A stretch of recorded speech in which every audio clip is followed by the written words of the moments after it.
तो इस बारे में बताइएगा प्लीज़। बात तो ये है कि मैं आपको इसका ना एक जवाब देती हूँ। अगर आपने गांधी साहब को भी सुना होगा, जैसे आप कह रहे थे आप सुन चुके हैं उनको भी, तो काफ़ी मरतबा सुन चुके हैं, लेकिन ये ज़रूरी नहीं है कि आपने इस हवाले से भी सुना हो उन्हें, लेकिन ना मैंने इस हवाले से भी उन्हें सुना है। तो वहाँ पे वो ये बात कर रहे थे कि ये जो 4 शादियों का कॉन्सेप्ट है, पहली बात तो ये है कि अरब के लिए कॉन्सेप्ट है पहली बात, क्योंकि अरब की ख़वातीन को ये आदत होती है, उनके बाप की भी 4 बीवियाँ होती हैं, उनके भाई की भी 4 बीवियाँ होती हैं, यानी उनके यहाँ ये पुश्तों से चला आ रहा मामला, उनको तो अब घर में देखती हैं वो। लेकिन हमारे यहाँ क्योंकि इंडिया के साथ रहने की वजह से, हिंदुओं के साथ रहने की वजह से, क्योंकि हम सब कॉन्टिनेंट से हैं ना, तो हमारे यहाँ हिंदुओं के साथ रहने की वजह से यहाँ इस माशरे में, इस सोसाइटी में इस चीज़ को कभी एक्सेप्टेंस नहीं मिलने वाली। इसलिए उन्होंने कहा कि वैसे भी मैं उन्होंने कहा कि इसके हक में हूँ कि आप एक ही शादी करें, क्योंकि उन्होंने कहा कि अल्लाह ताला ने अगर इस चीज़ को इतना ही बढ़ावा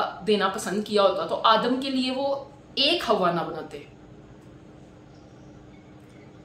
उन्होंने, मुझे तो उनकी बात बहुत खूबसूरत लगी, क्योंकि सीधी सी बात है, हम हजरत आदम और अम्मा हवा की औलाद हैं, सबके सब, पूरी दुनिया। तो इतनी औलाद पैदा करनी ही थी तो वो 4-6 बीवियां कर लेते हजरत आदम अलैहिस्सलाम भी।